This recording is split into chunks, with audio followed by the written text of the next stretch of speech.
I've been following this idea of understanding organisations as systems, so following the work of Deming and others, one of your countrymen. And I got involved in the public sector in the UK about 10 years ago and immediately became a critic of what I was seeing. We've spent billions on public sector reform, and I argue we've made the public sector worse. Centre stage in public sector reform in the UK has been Deliverology, and the whole idea that you can reform anything with targets. I thought Sir Michael Barber had so much to learn, I devoted a whole chapter in a recent book to his work. This is how he defines Deliverology. Well, here we are. Isn't it interesting that he uses a dictionary-style definition as though it might lend it some authority?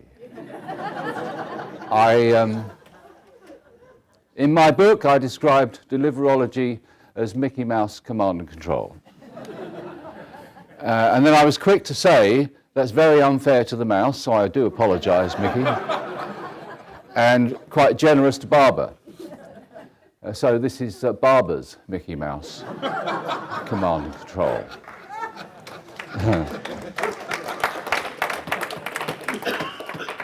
And what he has to say is that what management's about, if you want to make a change, is top management set targets for the people in the front line. In order to connect the top management to the people in the front line, you've got to worry about the delivery chain, all of the bits and pieces in between the top people and the front line. And all of these bits in the chain have to have their own actions, milestones and timetables in order that we deliver on the targets. Now, I can't be the only person in the room thinking, wow, is management that easy? I can understand how politicians would go, I'll have some of that. That's great. How do I get them to do it? They are. But to be fair to Barber, he says, well, it isn't quite as simple as that. He says you've got to be bold. You need high quality execution of programs and projects, ambitious planning. You need to focus on clear and sustained priorities, clarity of purpose, preparedness to confront issues, urgency to accomplish set goals, and you need to ensure irreversible transformation of structure, culture, and results. You got all that? A good delivery unit you will need, and it will establish targets, create plans to manage delivery, set out key milestones and trajectories. The plan must deal with accountability along the chain, key actions for progress, bringing your stakeholders on board, risk management, modern fad, and of course, appropriate data. And this, he says, will nurture a results culture. He also said you'll need delivery reports that summarise your progress, and you'll need to have problem-solving skills to be used in the event of less desirable outcomes. Well, you see, you're ahead of me, because he got that right. You're going to have plenty of less desirable outcomes.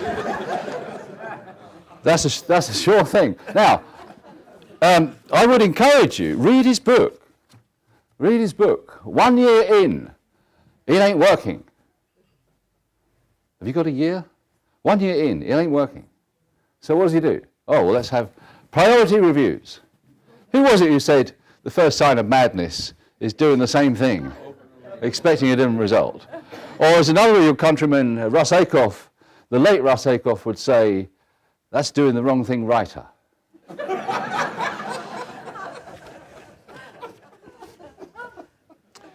Read his book. 3 years in, it still ain't working. And then, as if by magic, the numbers start to appear.